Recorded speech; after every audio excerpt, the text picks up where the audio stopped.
అందరికీ నమస్తే అండి. నా పేరు అనిల్ కేతా. జనగలం ప్రేక్షకులకు స్వాగతం.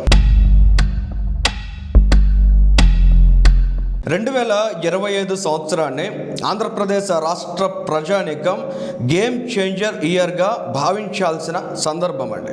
ఎందుకంటే ఏడాది ప్రారంభంలో ఒకసారి మన రాష్ట్ర పరిస్థితిని గమనించినట్లయితే నారా లోకేష్ గారు ఎక్స్ వేదికగా విశాఖ నగరాన్ని ప్రమోట్ చేసేవారు. బెంగళూరుకి ధీటుగా ఈ నగరం ఎదుగుతుందనే ఆశాభావాన్ని వ్యక్తం చేసేవారు.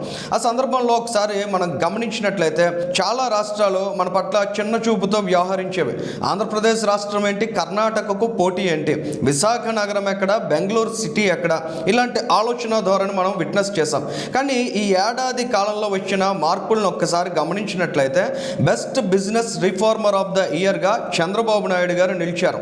నాయుడు గిరి అని ప్రత్యేకంగా ప్రస్తావించాల్సిన సిచ్యుయేషన్ని ఇవాళ ఆంధ్రప్రదేశ్ చీఫ్ మినిస్టర్ క్రియేట్ చేశారు. దేశవ్యాప్తంగా అన్ని రాష్ట్రాలు ఆంధ్రప్రదేశ్ రాష్ట్రం వైపు చూస్తున్నాయి.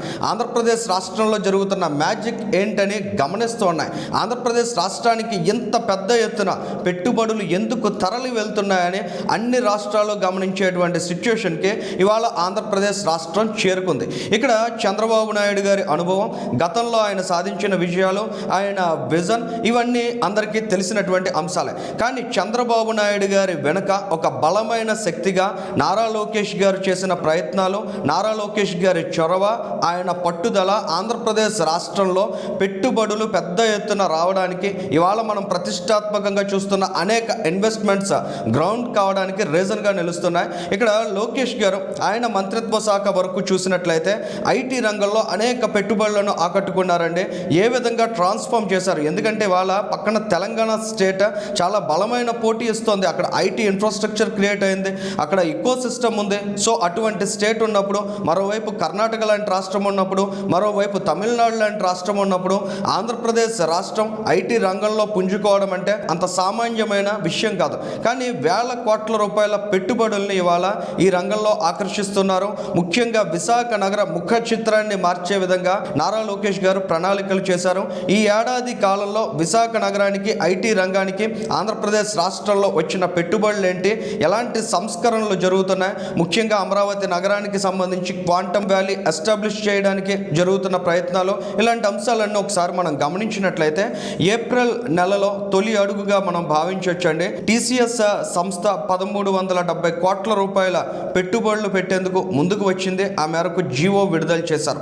ఆ తర్వాత మనం ఒక్కసారి ఇన్వెస్ట్మెంట్స్ ఫ్లో గమనించినట్లయితే సెన్సోరం ఫోటోనిక్స్ 1057 కోట్ల రూపాయల ఇన్వెస్ట్మెంట్ చేయడానికి, డైకిన్ ఎయిర్ కండిషనింగ్ ఎక్స్పాన్షన్ 2475 కోట్ల రూపాయలు, కాగ్నిజెంట్ ఐటీ క్యాంపస్ కోసం 1582 కోట్లు, రైడన్ ఇన్ఫోటెక్ 87,520 కోట్లు, ANSR global corporation, Sattva developers, BVM energy, Sify Infinit, Phenom People, image innovate tech solutions, IndiChip semiconductors, Fluent Grid, ఇలాగా అనేక సంస్థలు ఆంధ్రప్రదేశ్ రాష్ట్రానికి రావడానికి క్యూ కట్టే, వాటన్నిటికీ జీవోస్ రిలీజ్ చేశారు. అవన్నీ గ్రౌండ్ అవుతూ ఉన్నాయి. సో ఇంకా మనం ఈ నెలలో జరిగినటువంటి డెవలప్మెంట్స్ ఒకసారి చూసినట్లయితే, ప్రత్యేకించి డిసెంబర్ నెలలో సిప్సాటెక్, నారల్ టెక్నాలజీస్, ఏషియన్ హెల్త్ కేర్ వంటి సంస్థలకు అనుమతులిస్తూ జీవోలు విడుదల చేశారు.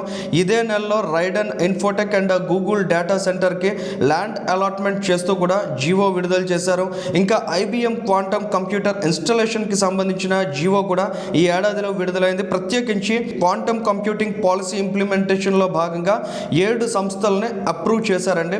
ఇలాంటి ప్రగతి అనేది ఆంధ్రప్రదేశ్ రాష్ట్రంలో, ముఖ్యంగా ఇటు విశాఖ నగరంతో పాటు అటు అమరావతిలో కూడా ఎలాంటి ఈకో సిస్టమ్ క్రియేట్ అవుతుంది, నారా లోకేష్ గారి ఆలోచనలు ఆచరణలో ఎంత వేగంగా ముందుకు సాగుతున్నాయనే దానికి ఈ ఏడాది ప్రగతిని మనం చూసినట్లయితే ఖచ్చితంగా ఆంధ్రప్రదేశ్ రాష్ట్రం రానున్న 1-2 సంవత్సరాల్లో అద్భుతాలు సృష్టించనుందనే విషయం మాత్రం చాలా స్పష్టంగా అర్థమవుతోంది. ఈ వీడియోకి సంబంధించి మీ అభిప్రాయాలను కూడా కామెంట్ చేయండి. Thank you.